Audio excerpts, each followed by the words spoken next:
Hello, my name is Gina. Welcome to PMHI Passions. I'm the owner-operator of Present Moment Hypnotherapy International.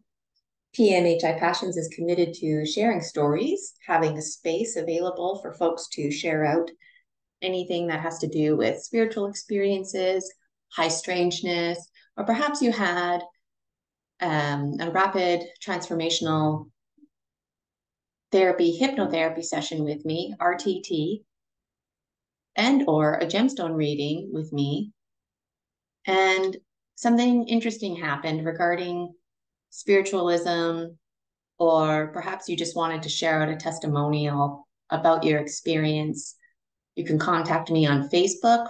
My Facebook name is Titanium Rooster. And you can send me a personal message letting me know a Monday that works for you. I meet with folks using Zoom. I create the meeting and I meet with people at 1:30 Pacific Standard Time. So that is the time zone in Vancouver, Canada. So please keep that in mind when you're reaching out to me. Again, my Facebook name is Titanium Rooster. Strongly, I think, feel, believe that we are in fact a story species. And when we share our stories, we undeniably can make links to ourselves. We can see ourselves in each other. And on a greater level, we are very much deeply, profoundly, deeply, intimately connected.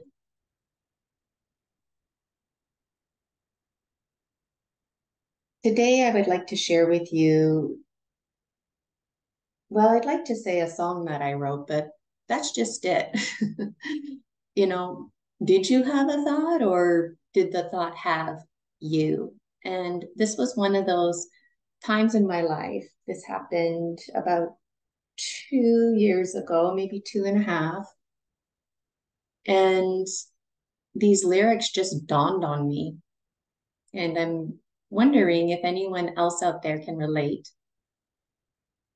and feels comfortable sharing in the comments or making that the thing that we connect with on Zoom and you can share your story. So how this happened was about 2.5 years ago, I was getting into Tara Wild. She recently now goes by Tara Braiding. So if you're Googling her, try both of those names, Tara Wild and Tara Braiding. And geez, I could probably write a book easily about how much I benefited from Tara Braiding's Roundhouse community, learning about the goddesses. Each month she has a theme that is connected to various goddesses that she's highlighted because there's so many to choose from. So she's picked and chosen her favorites and makes connections to monthly themes, taking us through the calendar and seasonal cycles, connecting it to astrology and the myths and legends that are rooted in ancient Celtic and Irish legend, mythology, fact, fiction. And like I said, I could say so much just about Tara Braiding and the Roundhouse. It was a community that I felt the calling to be part of the community, but I felt really weird about it because it's targeted for Irish Celtic folks, um, specifically women. And Tara is very welcoming that if a man identifies as a woman, that they are more than welcome to join the Roundhouse community as well. And anyways, my father's side is Italian, and my grandparents, they came from Italy. But you know what? My sister and I, and my father included, like, we don't speak Italian. We like garlic and Parmesan and tomatoes, but what really makes you Italian? And a lot of folks out there would say language, which is why there's a push for the indigenous folks here in North America to reclaim their language, because that's who they are. It's part of who they are. And so I always kind of felt lost as an Italian growing up, because I thought, well, I don't speak this language. I don't know the lingo. I don't have an accent. But when I hear people speaking Italian, and if they're speaking English but have an Italian accent, I feel quite drawn to that. In fact, I feel quite drawn to anybody who speaks English and has an accent. There's something very ancestral about it. And that's powerful to me. And I wanted to encourage folks out there. And typically well, you know me, I'm into the social emotional learning and sharing feelings. And a lot of folks who speak a second language feel insecure about it. And I can totally relate. I taught English in South Korea for 2 years, and my Hangul was just brutal. And I really appreciate anyone who took the time to listen to what I was trying to order and who had the patience, because it was like being illiterate. I wasn't reading words, I was looking for symbols. It was a lot of environmental print that got me by. And the point is, I can appreciate the insecurities of speaking a second language.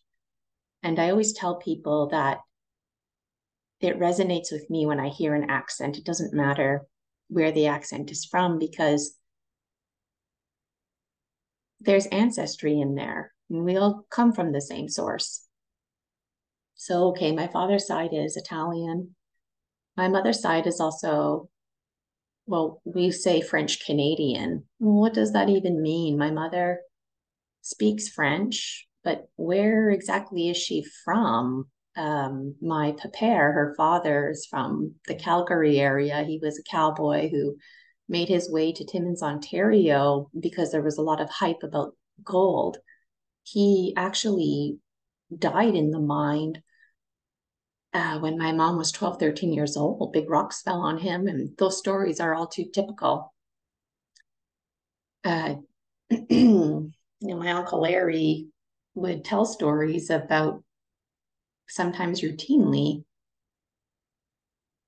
the men, because that was the times, that the men would randomly die at work, and the mine would shut down, and people would have to deal with that. And so I feel a sense of dissociation, like I don't know where I belong. And my mamere, my mother's mother, we don't even really know her history. She is from Canada and she lived in rural communities, the James Bay area, so the whole Timmins, North Bay, Sudbury. And she actually is Métis. And I never really thought anything of it until I began my teaching career. And it's really been powerful sharing out ancestry with others through truth and reconciliation professional developments that I've attended, because there's a lot of folks out there like myself who I can tell you, I'm Italian, French, and English. Oh, yeah, and my mom is also Métis, but I don't speak Italian. I've never been to Italy. I don't speak French. Sure, I took French core growing up, but I don't speak it. I also, as far as the Métis goes, we're not able to prove anything. So we don't have any status cards or opportunities for bear tags and whatnot. And I remember chatting with a colleague one time, about this, and he identifies as Indigenous and is an advocate for the BCTF. And he was really reassuring and inviting that folks like myself and anybody are welcome to attend various Indigenous events, because the Indigenous folks, yes, have been totally disrespected. And there's such a cry out. And simultaneously, it really warmed my heart knowing that there's Indigenous folks out there who recognize that folks like myself used to be Indigenous and we're not anymore. But it's like, well, aren't we always who we are? And I don't want to get hung up on if I'm Italian, French, Métis. For what it's worth, my father is on the darker side. And in the summertime, I'm actually quite the bronzed beauty. I'm really lucky that way. And I get that from my father's side. And since my childhood, I've always been attracted to India, Pakistan. And on Sundays, I remember watching TV. Like every Sunday, I'd watch TV, and I didn't understand a lick of what was going on, but it was folks from India essentially doing their version of church. And I was amazed by it. And I always felt like I belonged in India or Pakistan. And I also felt like a lot of the folks kind of looked like my father and looked like my father's side.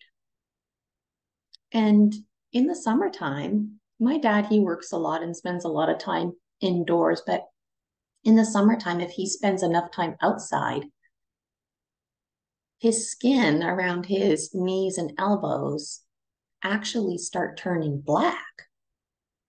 And again, throughout my childhood, I never thought anything of it. But as I grow consciously and gain awareness and perspective, I think about all this stuff. And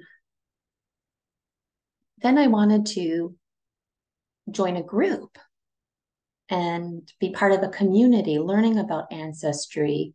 And I wanted to incorporate the Almanic calendar and really honor seasonal cycles. And that's why I guess my subconscious mind, the greater collective, kept redirecting me to Tara Wild, who again is now going by Tara Braiding. And I shared that with the Roundhouse community that, I was really thankful for them letting me in. And I'm telling you, I've really let go of categories, including the category of me being Italian, French, and Métis. I'm Gina, and I don't have an identity. I've taken on a role.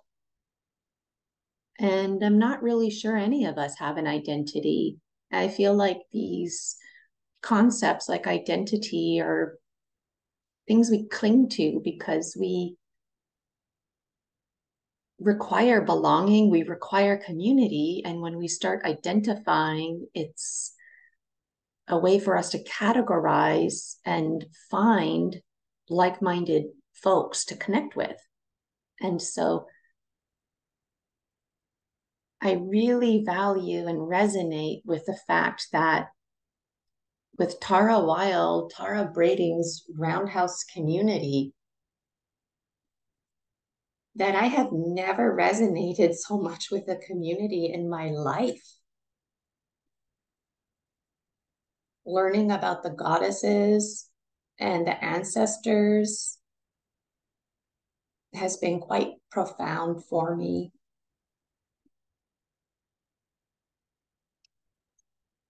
So that's just one part of the story. So in a nutshell, I'm feeling lost with my identity, and I've come to learn that I don't really have an identity. I don't feel like I do at all, or that none of us actually do. At least that's where my thinking is today. And I'm open to my thinking changing as part of my conscious evolution. So the month of January, Tara highlights Morgan Le Fay and how she was gifted with the light to see, to prophesize the visions. And she wrote a song based on an ancient poem. And if I had a better memory, I would tell you the exact name of the poem and the author. So if you're interested, check out Tara Wild, Tara Braiding. And in short, a long time ago, sea and sky were one and the same. And then duality happened, and the sea started to take ownership of being the sea, and the sky was taking ownership of being the sky. And there's all kinds of beautiful imagery of extraterrestrial folks, gods, goddesses. Again, I'm not getting hung up on categories, spirits, elementals who came here. And they came here to bring gifts with them. And they also came here just to check us out and visit. And this one ancient seer, ancient poet of Ireland came here.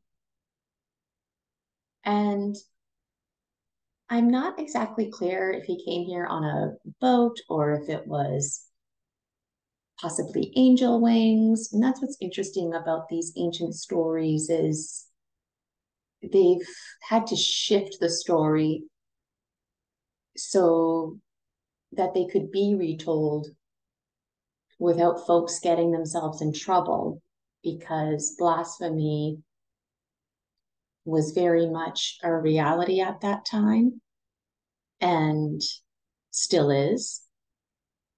And so there's a lot of undertones and inferring.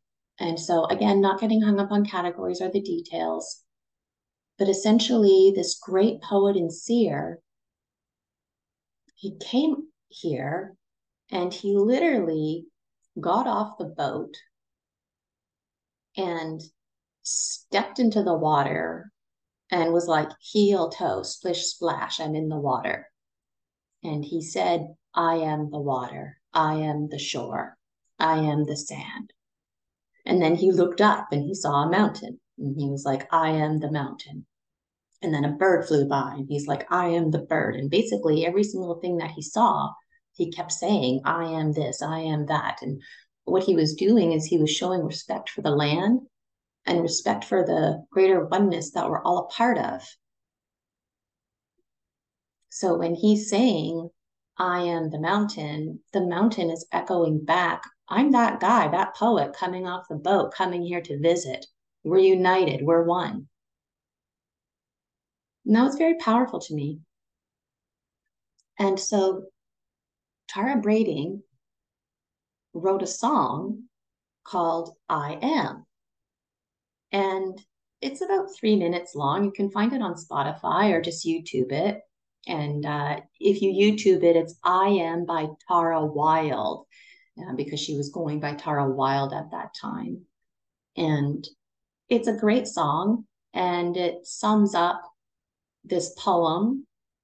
And she also altered it a bit to suit her own imagery and meaning. So there I am, feeling a bit lost and feeling connected with the Tara Wild Roundhouse. And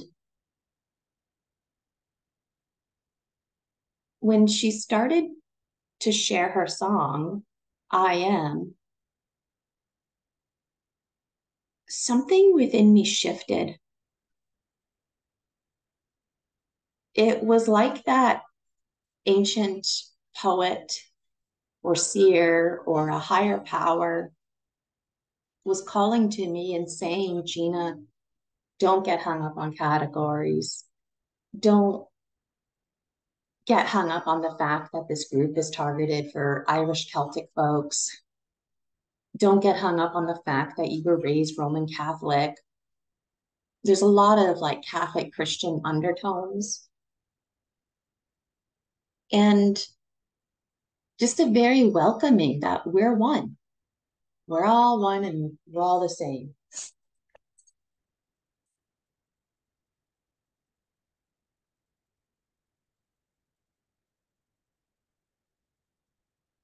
So the Tara Wild starts playing this song, and these thoughts are going through my mind.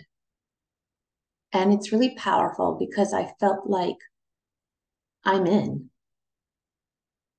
I'm in. I'm not just part of Tara Wild's Roundhouse community. I'm part of this community better known as the universe. And again, did you have a thought or did the thought have you? And these thoughts, they absolutely have me. I'm hooked right in, and I was quite resistant to these thoughts because I was in denial. And I see it as part of my hero's journey.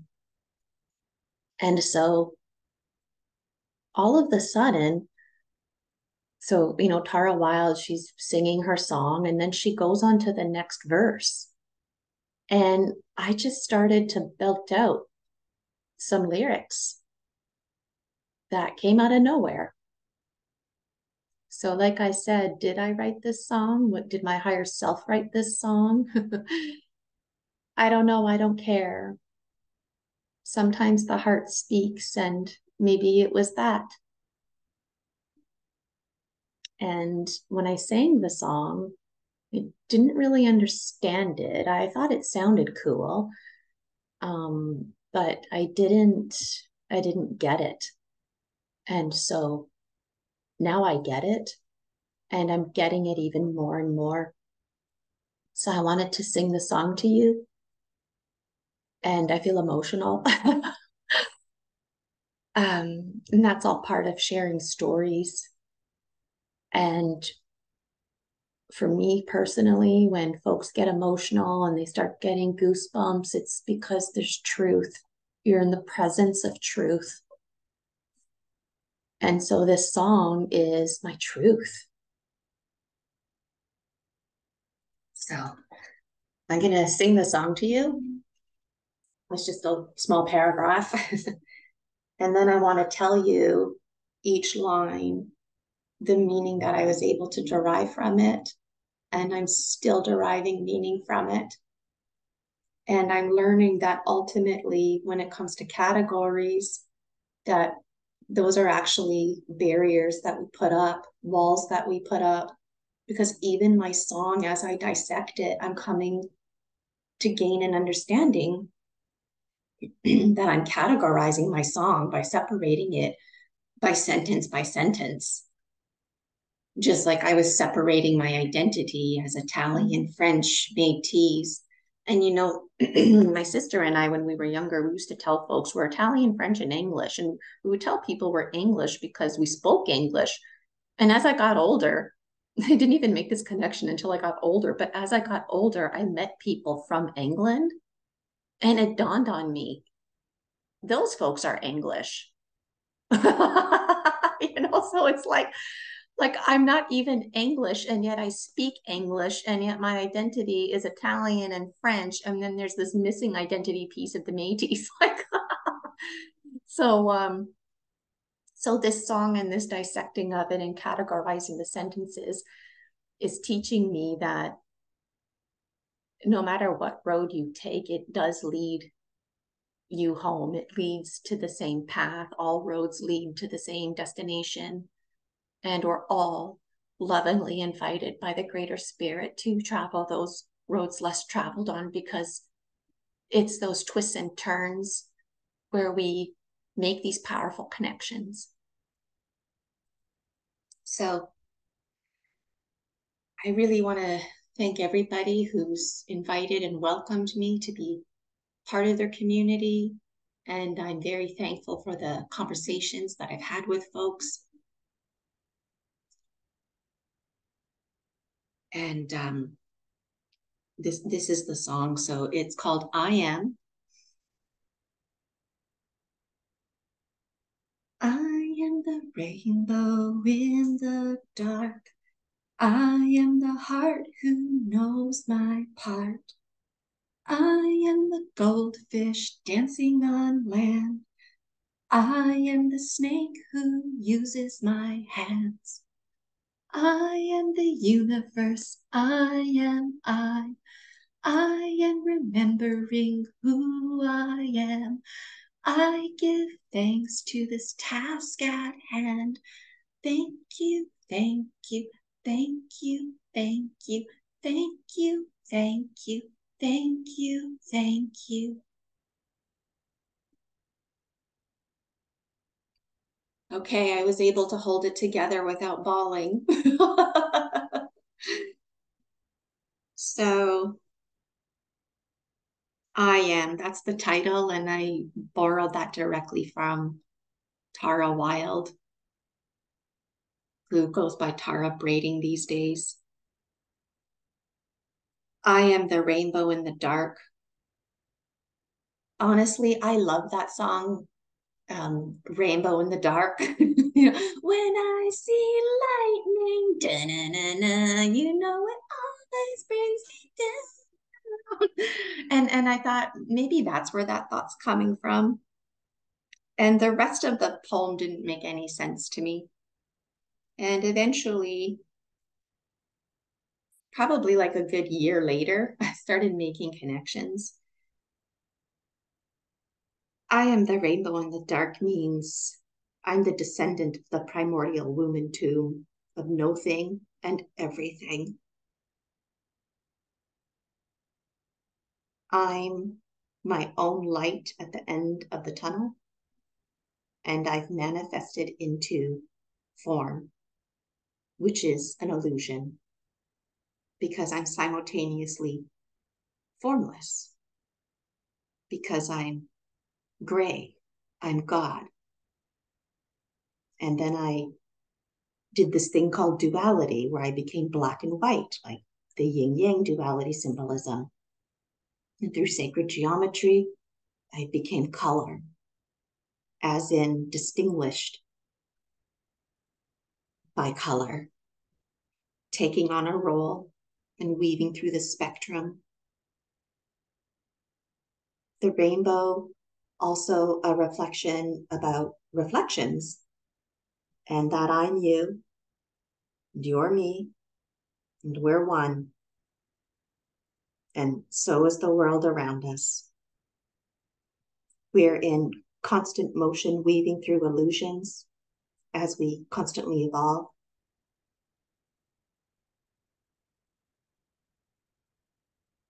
The rainbow, also symbolic of different dimensions, dreams, and that we can bounce through the colors of the rainbow just like we can bounce through different dimensions. There are no doors, only curtains. And the rainbow in the dark symbolic of the shadow, the womb, the tomb, the void that we all come from. And that darkness protects the light. The light would not be possible without the dark. And we don't know any different that we're in the darkness unless there's a light shining.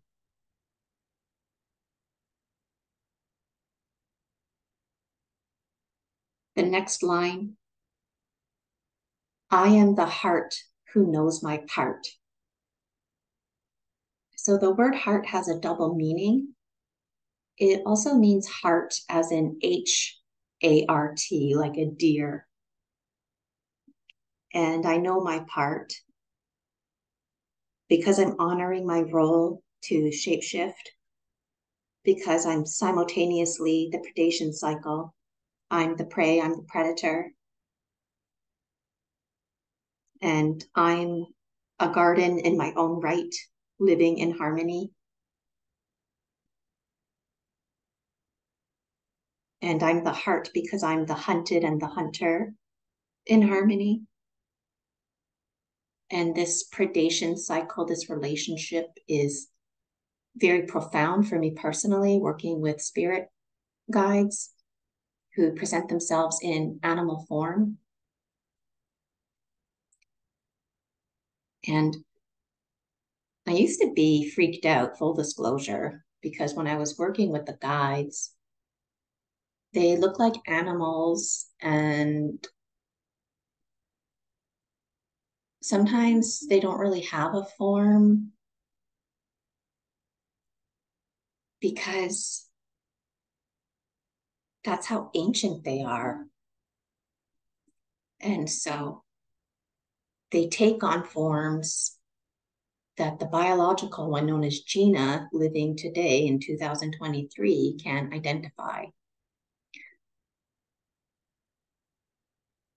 And when I work on my own reflections and conscious evolution, Ted Andrews comes to mind because he's the one who brought my attention to the predation cycle and to the seasonal cycles and to apply them to me.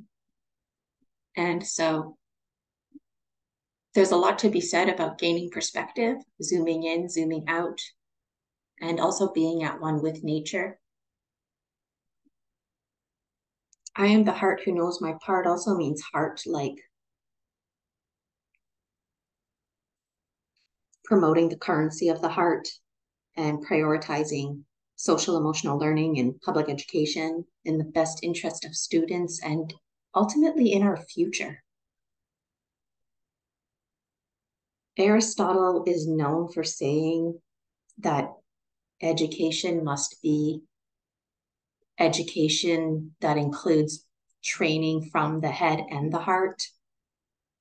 Education without the head and heart is no education at all. And I'd like to include the gut to help digest it all. Greg Braden speaks a lot about how the heart ultimately wins. The heart rules. And the trouble with the heart is that it can be irrational because it's emotional and it's unconditional. So I've learned to drop thoughts from the head to the gut, let it digest, and then let the heart have a look at the information. Heart, as in also, I'm the home and the hearth. I do things because it comes from the heart, because it's the right thing to do, not for points or rewards. I had a phenomenal career as a union advocate and a teacher. And now I know all of this experience has led me to fulfilling my role in my own hero's journey. And that's becoming one of the best hypnotherapists. I'm also a spirit embodying the biological one known as Gina. Gina's heart literally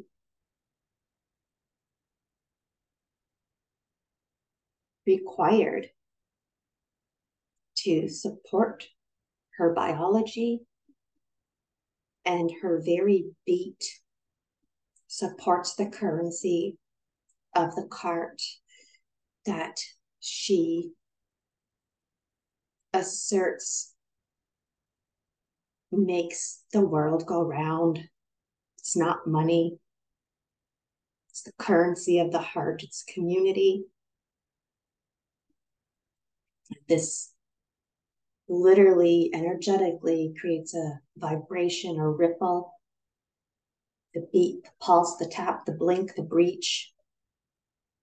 Because her inner mermaid absolutely swims with the wise and well, whale and orca elders. She works with the dog monkey folk. And we transform ourselves to help transform others as well.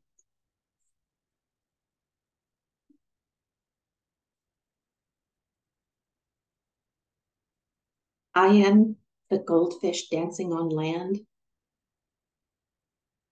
That goldfish I've come to learn is Amanda. Amanda is my main guide, guardian angel, and the highest, higher self that I can possibly have next to God, the creator energy. Amanda is that rainbow. So there's the gray color, which is God. There's the black white, which those are the primordial grandparents, and their children are the rainbow. And Amanda is from that generation, if you will. Amanda is dominantly male, and Amanda existed when sea and sky were one. He's obsessed with weather and seasonal patterns. All of those huge rocks placed around the earth was of his making because he tracked the sun, creating what we know as time. Amanda was here before the moon and witnessed the transformation, creation of our universe as we know it.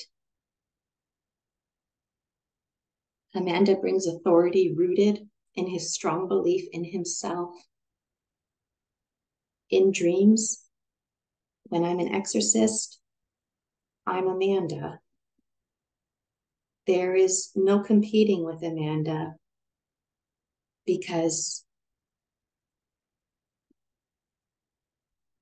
he trumps. However, if Amanda takes on a biological form, like the biological one known as Gina or the goldfish dancing on land, he's vulnerable to the realities all of us biological space.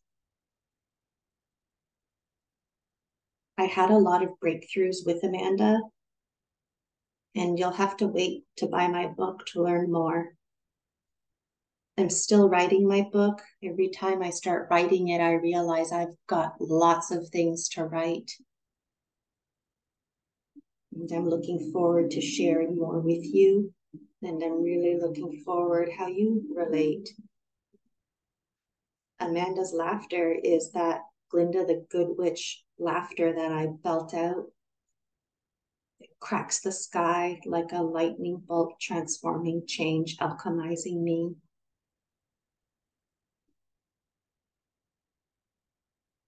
And when I say I'm the goldfish dancing on land, I mean land as in the actual land that we walk on. And I also mean in terms of sovereignty, our relationship with the land, and the benefits and the harmony.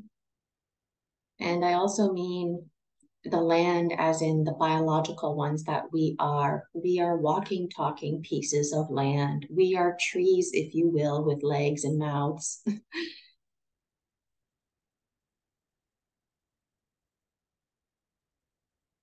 So that's a lot of information with just the first 3 sentences. And there's more to say. This is just a flash. And more meaning I'm actually finding. The next line, I am the snake who uses my hands. That means that I'm the female biological one known as Gina.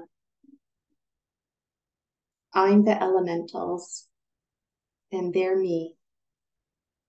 I began as air and water, a mist, a river, an ocean, and rain.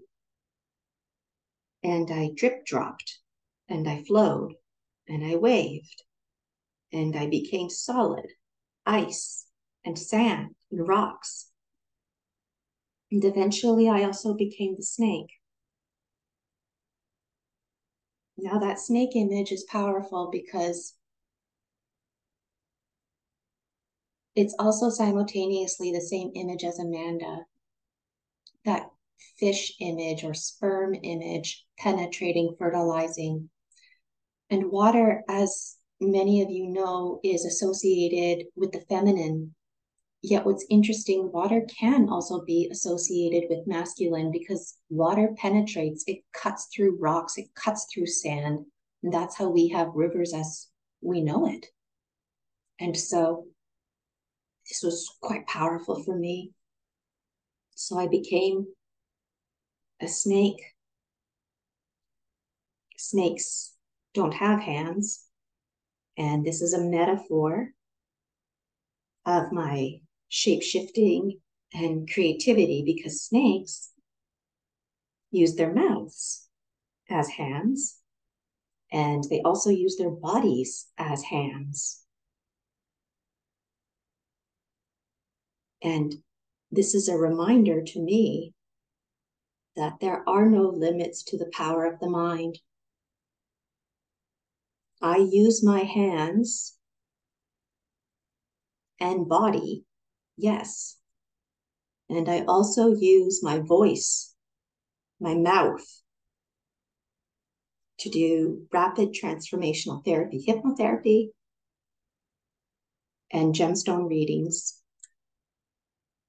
I help others shed skin. I'm constantly shedding my own skin. This is all part of alchemy.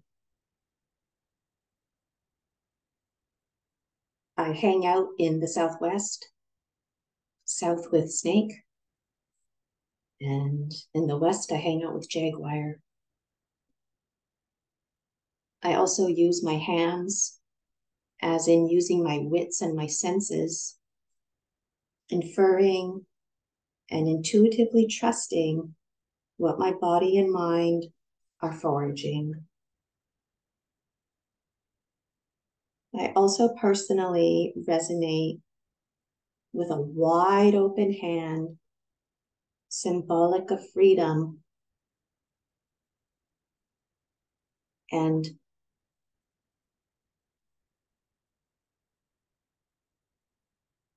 I really could go on. I just wanted to share with you some of those highlights.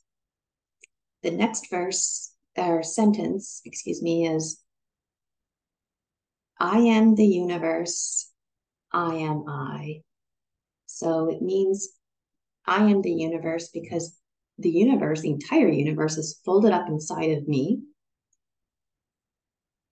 And simultaneously, the entire universe is folded up inside of you. So I'm inside of you and you're inside of me, back to this omnipresent oneness. I am the universe, I am I. I am I, as in I am a woman in my power, standing in my power.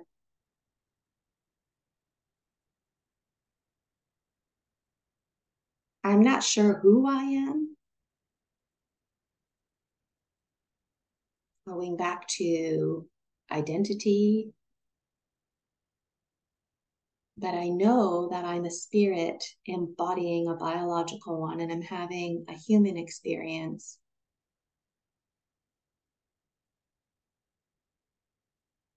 And it's also about knowing the power within ourselves, the power of epigenetics, the world around us, what we can control, what we cannot control, and the power of our own biology of belief. Because you really can change your thinking to change your life.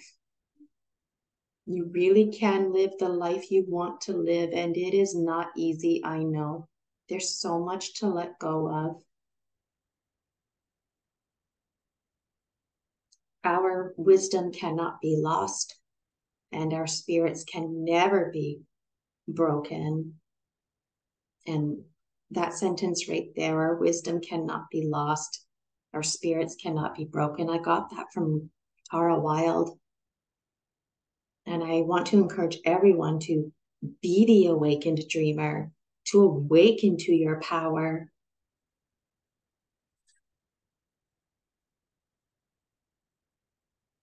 The next sentence, I am remembering who I am. Who am I? Well, I'm the God I've been waiting for. We're the gods we've been waiting for. And no one can save us but ourselves. We're like these beaver dams in our own rights because we process emotions and we have the power to create, we have the power to transform, we have the power to manifest.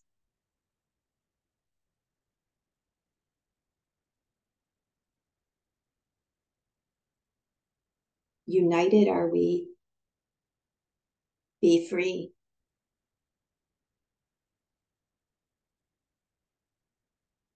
I am remembering who I am. I'm reclaiming my sovereignty. I'm everything. I'm the spirit, part of a collective. And I'm very grateful for the biological one known as Gina.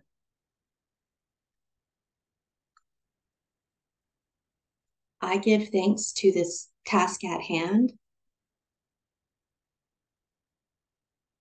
Giving thanks means I'm singing it, and I'm not just singing it, I'm using poetry, and I didn't even mean to. So if you want to connect with ancestors, spirit guides, the ghosties, the land, the elementals, fairy realm, singing songs and using rhyme are always well received because this is the ancient communication. There, once upon a time, was no such thing as words. So going back to how I kicked off this PMHI Passions, talking about language and how I don't speak Italian or French. I don't speak Métis. I don't, I speak English, but I'm not English. That's what I'm getting at.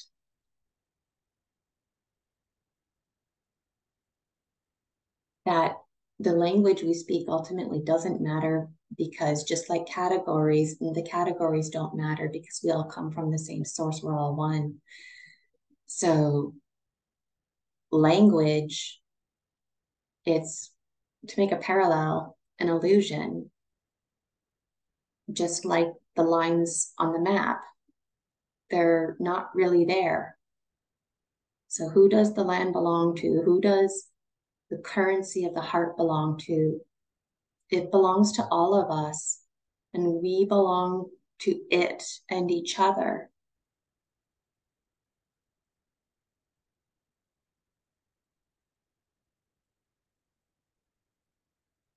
So I give thanks by transforming this download,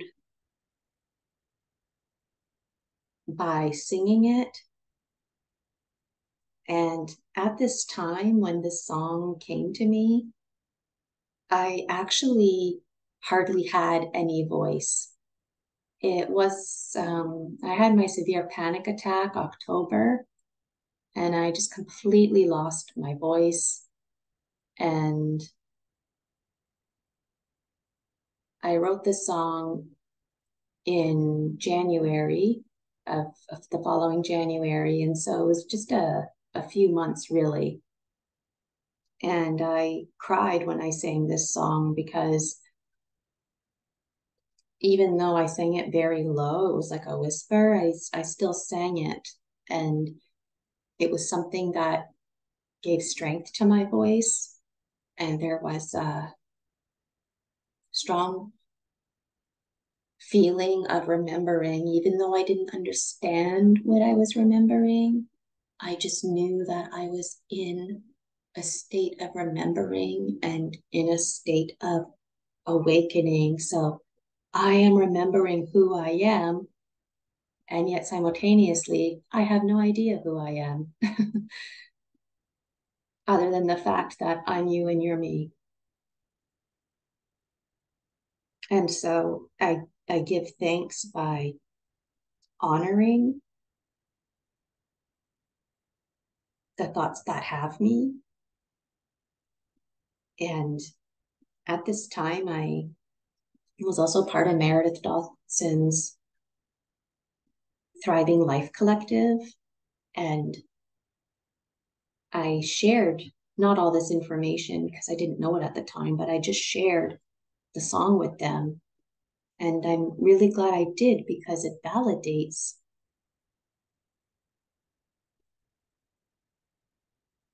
that that happened and that that happened at that time. And there's power in sharing stories.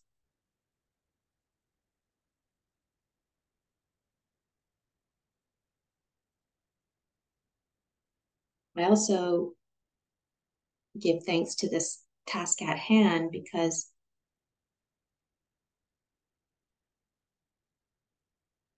again, knowing my power, and I'm thankful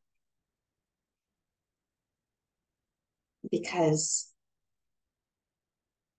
life is full of ups and downs. And clearly, my past lives are also full of ups and downs. And if hypnotherapy's taught me anything, and complemented by my own spiritual growth, my ongoing process,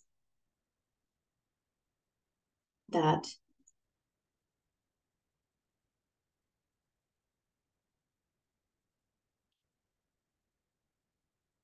I don't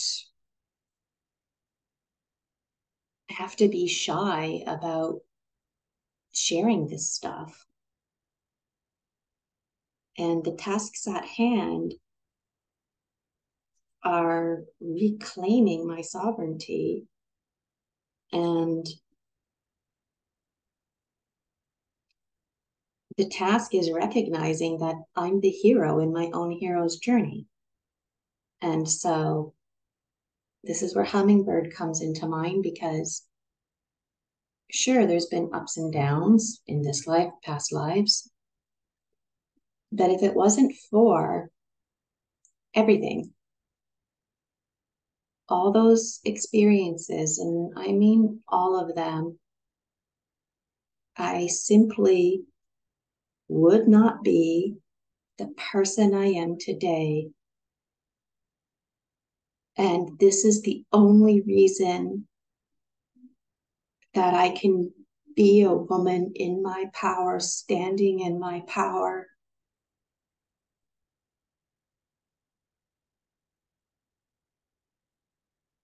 Most of my past lives, I was masculine, I was male. And so this symbolism of the snake and the female and the tasks at hand, and also historically females being associated with evil, people having their hands cut off, or they were silenced, their tongues were cut out, or they were just simply murdered. And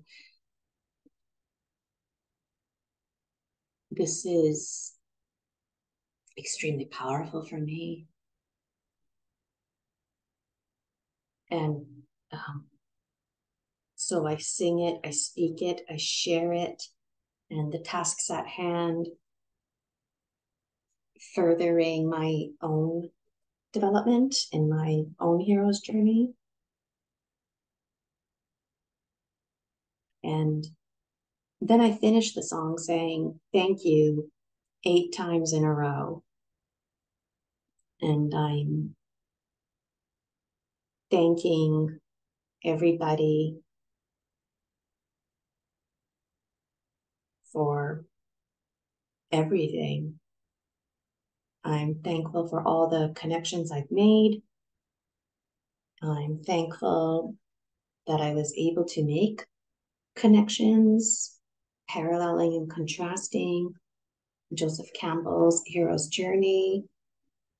I'm thankful for Marcella Lobes because she offered a wonderful course called 13 Moons, where I learned about the power animals. Obviously, Tara Wild, Tara Braiding and her roundhouse community, expanding that. I'm thankful for Roberto Villaldo because he also expands on conscious evolution, the biology of belief, and that's coupled with Bruce Lipton and Greg Braden, who also reinforced the power of the mind, the currency of the heart, head-heart science, the importance of epigenetics, how you think and feel, how that matters.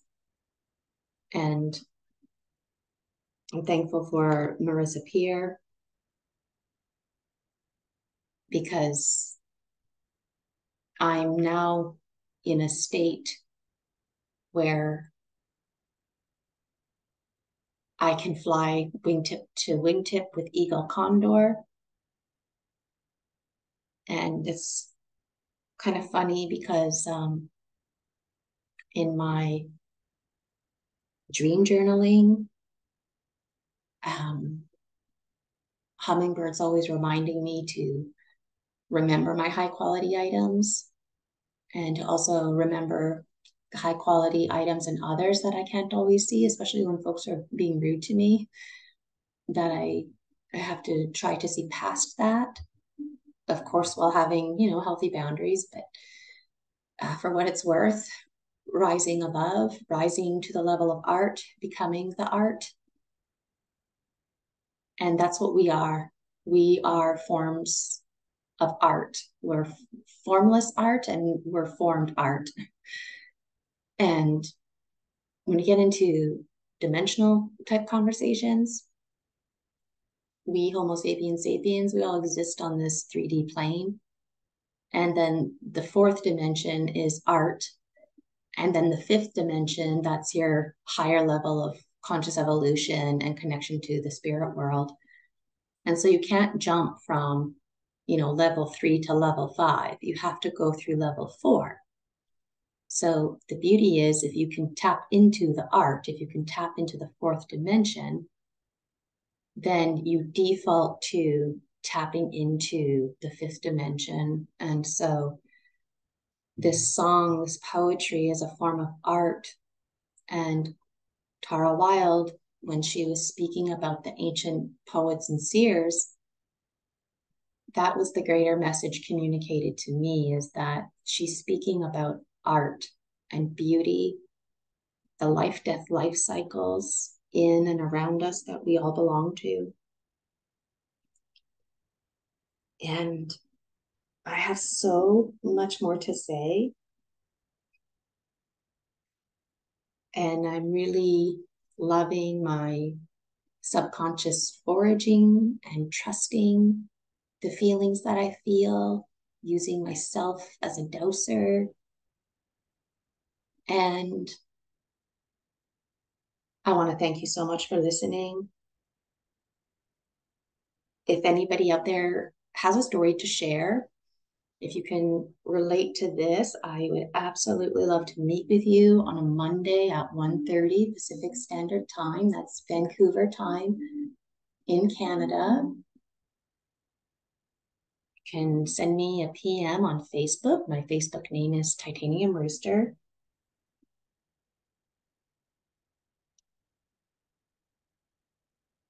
We are the heroes in the hero's journey. Stories are medicine.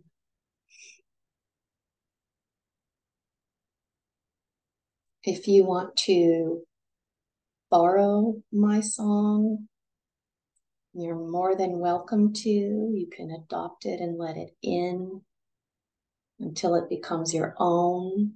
And if you change the words or add an extra paragraph, I'd love to hear it. And I just love singing this along with Tara Wild. She's singing other lyrics and I'm overlapping them, singing my own. And I really appreciate being a part of her current of sound. I've been in Tara Wild's Roundhouse for 2 years now, 2.5 years. And like I said, I'm flying with eagle condor these days, wingtip to wingtip, and so I'm constantly siphoning through the power animal cycles. But what's funny in my dream journal is, hummingbird is this little bird that constantly just reminds us to not undermine ourselves, because hummingbirds, they're so small and their wings are not even developed, and yet off they go on their journey. And we learned that hummingbird can only develop its wings when it takes the journey. And so I've learned that the hardships in my life and also the compliments in my life are representative of the wind and turbulence that I had to face in order to grow my wings.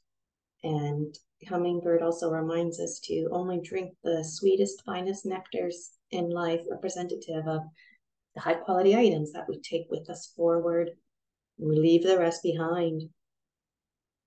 So when we transform into butterflies, we can't go back to our caterpillar ways of knowing.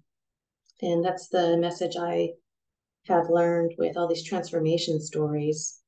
If you've ever listened to stories where folks go off on an otherworld adventure and an other world, outer world, the time zones significantly vary.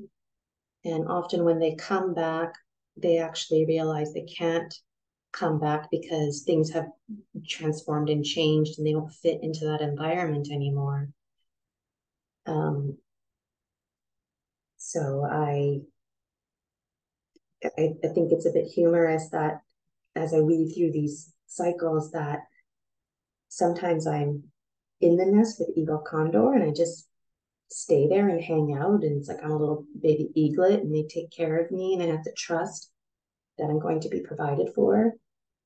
And then bit by bit I get to leave the nest and fly around, and then eventually off I go on my own. And so one time when I was dream journaling, I was having a hard time soaring. And so hummingbird came to join us, eagle condors. And it's just hilarious because eagle condors are gigantic in comparison to hummingbird. And yet we're all listening to the advice of hummingbird. And so finally I was able to soar, representative of letting go and embracing my butterfly ways of knowing. And I was so comfortable soaring that I started to just fall.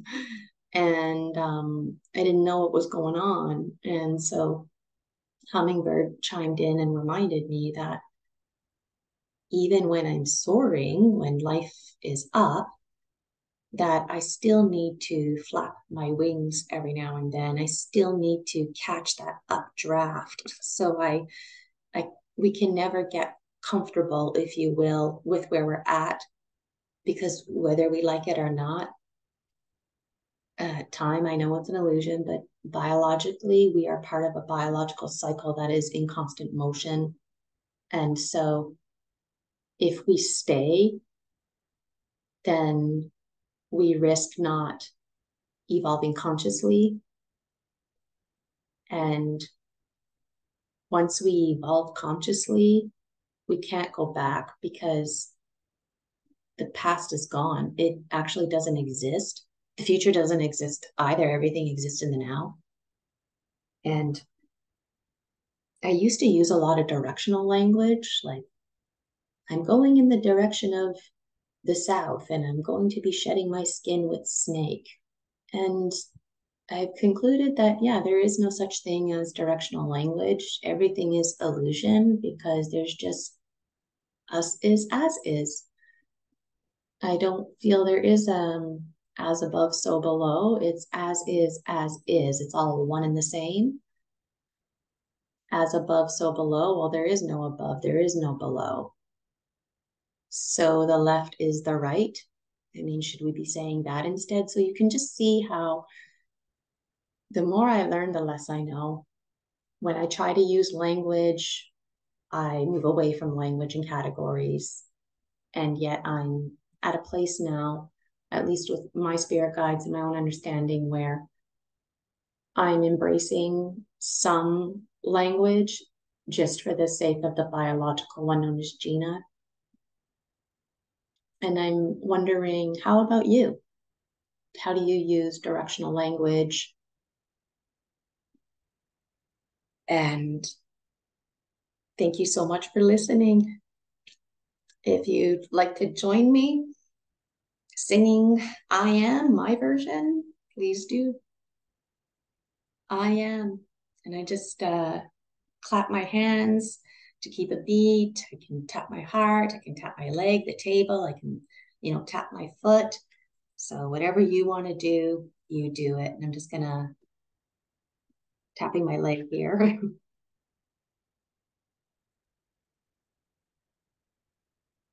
I am.